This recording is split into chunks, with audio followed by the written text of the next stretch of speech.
Naghahanap ba kayo ng isa sa pinakamaganda at pinakambagong A-house cabin dito lamang sa may Tanay Rizal? Na meron ng swimming pool at meron pa kayong access sa kanilang malinaw at malinis na bath. Na paniguradong magugustuhan nyo talaga dahil bukod sa maganda na yung place, ay napakamura pang mag-stay dito. Wow! At alam mo ba, talagang 10,000 pesos mo, good for 30 packs na, ay pwede mo na rin ma-experience yung ganito kagandang place. Ngayong araw nga mga idol, ay samahan nyo naman ako muli sa ating panibagong travel adventure.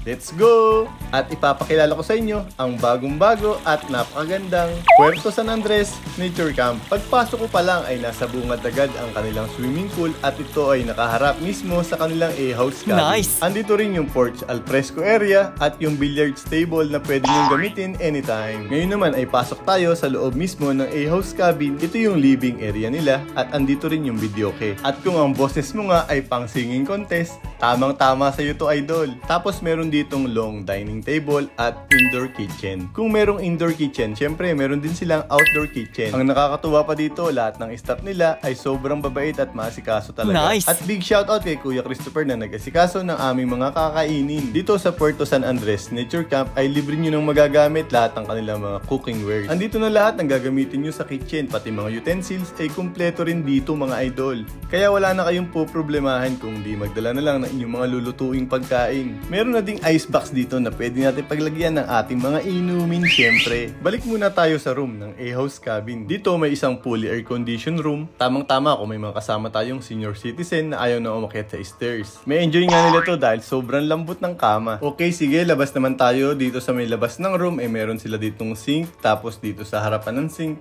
dito nakalagay yung kanilang comfort room. Pasok tayo mga idol, bathroom check. Maayos at malinis yung kanilang CR. Tapos may shower na din.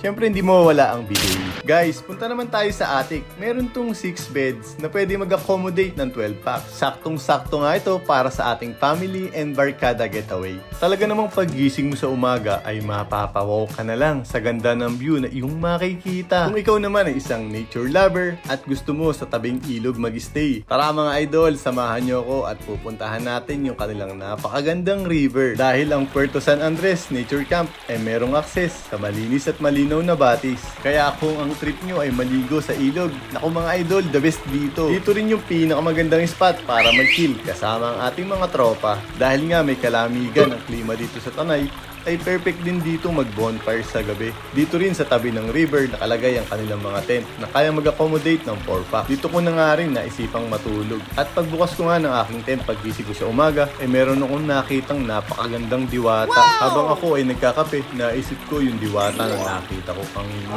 O siya, tama na nga at baka gutom lang itong aking nararamdaman. At dito nga ay sabay-sabay na kami nag-poodle fight ng aming breakfast. Kain tayo mga idol. After nga naming mag-breakfast ay talaga namang susulitin ko ang paliligo sa kanilang swimming pool. May kalamigan ang tubig ng swimming pool dahil sa bukal ito nang gagaling.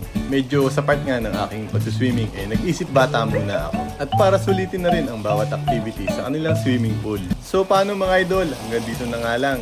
For booking and inquiries, mag-PM lang kayo sa official FB page ng Puerto San Andres Nature Camp. Muli ako nga pala si Kamoting Gala PH, ang inyong travel guide para sa inyong next travel destination. Ride safe sa inyo!